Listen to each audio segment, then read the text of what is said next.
Oke, di video ini kita akan melihat, bagaimana kita mengubah PDB order tinggi menjadi sistem PDB order 1 ya. Kita lihat contohnya, misalkan kita punyai PDB order 2, Y double aksen dikurang 3Y aksen dikurang 2Y sama dengan eksponen pangkat X dengan nilai awalnya itu adalah sebagai berikut.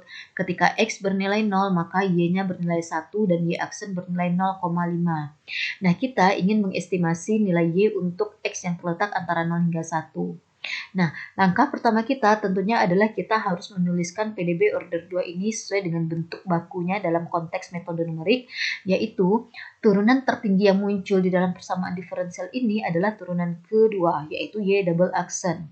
Maka persamaan ini kita tuliskan sehingga Y double aksen itu berada di ruas kiri sendiri, kemudian yang ini kita pindahkan ke ruas kanan, sehingga jadilah Y double aksen sama dengan 3Y aksen ditambah 2Y ditambah eksponen pangkat X. Nah, tambah eksponen pangkat X-nya tetap positif ya, karena dia memang sudah di ruas kanan, jadi tidak ada perubahan operasi atau tidak ada perubahan tanda. Nah, kita akan mulai memisalkan turunan pertama, selalu dimulai dengan turunan pertama. Jadi di sini kita misalkan Y aksen dengan Z. Kemudian kita turunkan kedua ruas ini, maka yang Y aksen ini tentunya menjadi Y2 aksen, dan Z ini tentunya menjadi Z aksen. Sehingga kalau kita turunkan kedua ruas ini menjadi Y double aksen sama dengan Z aksen. Atau Z aksen sama dengan Y double aksen. Nah, berikutnya tadi kita punya Y double aksen itu sama dengan 3Y aksen ditambah 2Y ditambah eksponen pangkat X. Maka kita bisa tuliskan bahwa Z aksen sama dengan ini ya, karena kan Y double aksennya sama dengan ini. Oke. Nah, berikutnya dari sini maka kita punya Z aksen sama dengan ini ya. Oke. Nah, nilai awalnya tadi dikasih tahu bahwa Y0 sama dengan 1 dan Y aksen pada 0 sama dengan 0,5.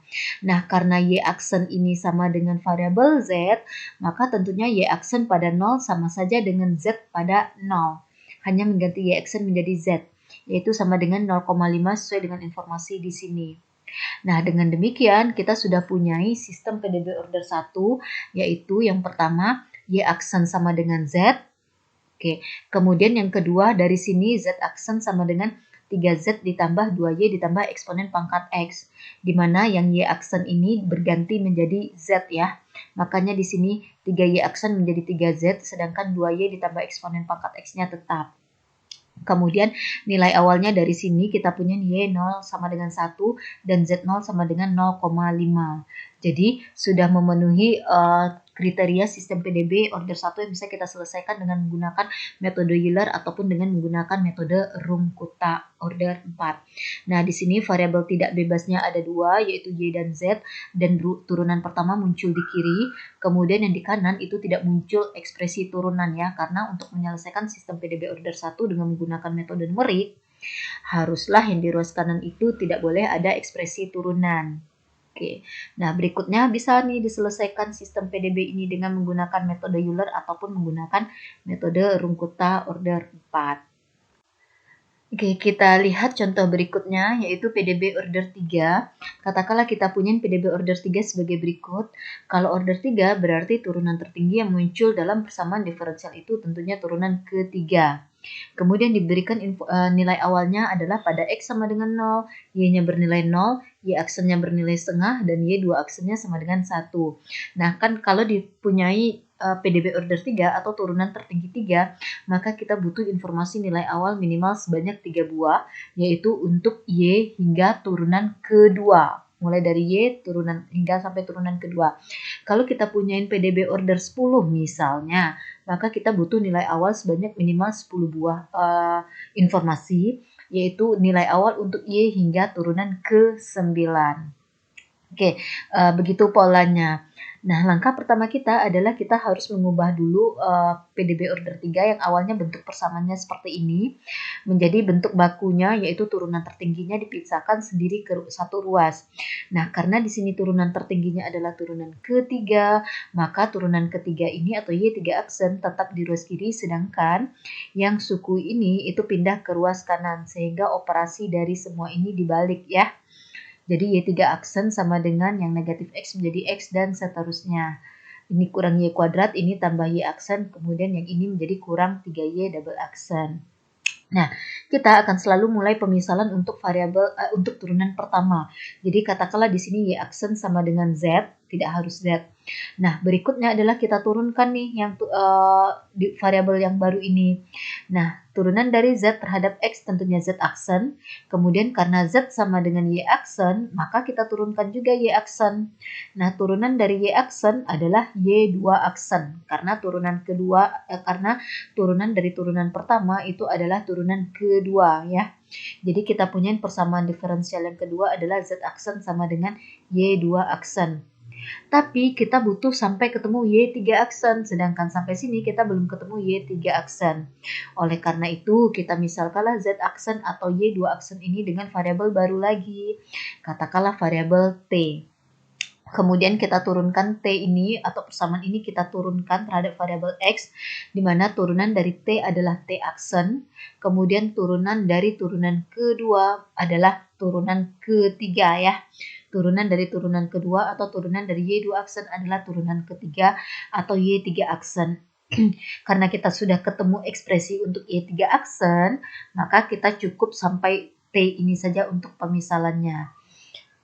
Kemudian dari sini kan kita punya Y3 aksen itu sama dengan X kurang Y kuadrat tambah Y aksen dikurang 3Y 2 aksen. Maka kita punyai T aksen sama dengan ini. Ya, karena kita mengganti Y3 aksen menjadi ini. Oke. Nah, berikutnya kita ke nilai awal. Nilai awalnya adalah Y0 sama dengan 0, kemudian Y aksen 0 sama dengan 0,5. Karena Y aksen ini sama dengan Z, maka nanti Y aksen ini akan berganti menjadi Z ya. Oh, di sini belum. Oke, kemudian nilai awal berikutnya adalah Y2 aksen sama dengan 1. Oke, kita lihat bagaimana perubahan sistem PDB menjadi sistem PDB order 1-nya. Yang Y aksen sama dengan Z ini menjadi persamaan diferensial pertama. Kemudian Z aksen sama dengan T menjadi persamaan diferensial kedua. Jangan dipakai yang Y double aksennya ya, karena ekspresi di ruas kanan itu harus ekspresi yang tanpa ada turunan. Kemudian persamaan ketiganya adalah T aksen sama dengan X dikurang Y kuadrat ditambah Y aksen dikurang 3Y double aksen. Tapi jangan lupa ganti ekspresi turunan di sini yaitu Y aksen dan Y2 aksen. Nah, di sini Y aksennya itu adalah Z, maka kita ganti Y aksen di sini dengan Z. Kemudian yang Y2 aksen ini itu sama dengan T ya, yang bukan bentuk turunan. Maka yang kurang 3Y2 aksen menjadi kurang 3T, di mana kita mengganti Y2 aksen menjadi T. Kemudian untuk nilai awalnya Y0 sama dengan 0. Kemudian yang Y aksen ini berganti menjadi Z, jadi Z0 sama dengan 0,5. Kemudian Y2 aksen ini diganti menjadi T ya. Oke, jadi Y2 aksen pada X sama dengan 0 menjadi T dalam kurung 0, yaitu nilainya sama dengan 1. Oke, udah. Berikutnya, ini adalah sudah sistem PDB order 1, maka kita jalankanlah metode Euler atau metode Runkuta untuk menemukan solusi dari sistem PDB ini. Oke, nah begitulah cara-cara mengubah PDB order tinggi menjadi sistem PDB order 1. Jadi intinya adalah kalau kita punyain PDB order N, maka banyaknya sistem persamaan diferensial order 1 yang bisa kita bentuk adalah akan mengandung sebanyak N buah variabel tidak bebas ya, atau mengandung N buah persamaan jadinya. Nah, namun kalau kita mau mengestimasi nilai variabel tidak bebas untuk suatu interval X, ya sebenarnya kita cukup fokus pada variabel tidak bebas yang muncul pada model matematika kita. Misalnya dalam hal ini, kita fokus sebenarnya ke variabel Y saja. Namun demikian, tetap saja perhitungan Z dan variabel T ini perlu juga untuk akurat kalau kita jalankan dengan menggunakan metode Euler ataupun metode Runkuta ya. Karena dia punya peran yang besar untuk mengestimasi nilai Y. Begitu juga kalau kita ingin mengamati tren perubahan nilai variabel tidak bebasnya. Nah, sebenarnya yang cukup kita perhatikan adalah ya variabel bebas Y, variabel tak bebas Y saja. Karena kan sebenarnya Z dan T ini hanya membantu kita atau hanya variabel baru untuk mewakili fungsi turunan. Oke, nah sekian untuk materi PDB order tinggi.